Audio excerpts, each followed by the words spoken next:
નમસ્કાર મિત્રો, અમારી ચેનલમાં તમારું સ્વાગત છે। ઓપરેશન સિંદૂર હેઠળ ભારતીય સેનાએ પાકિસ્તાનમાં સ્થિત આતંકવાદીઓના ઠેકાણા તબાહ કરી નાખ્યા છે। સમગ્ર દેશમાં ભારતીય સેનાએ બિરદાવવામાં આવી રહી છે, ત્યારે રામકથાકાર મોરારી બાપુએ વ્યાસપીઠ પરથી ત્યારે ભારતીય સેનાને બિરદાવીને શુભકામનાઓ પાઠવી હતી।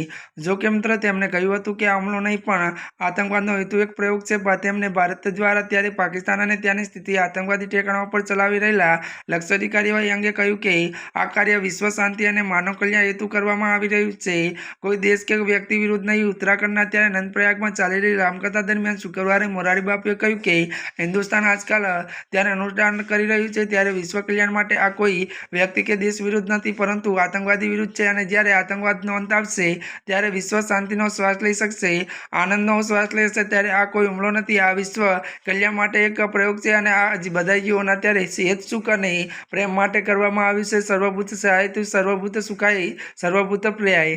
ત્યારે મિત્રો, તેમણે કહ્યું કે આજે દેશભરમાં ઉત્સાહ, ગૌરવ, દેશભક્તિ, પ્રેમ અને આસ્થાની લાગણીઓ જાગૃત થઈ છે।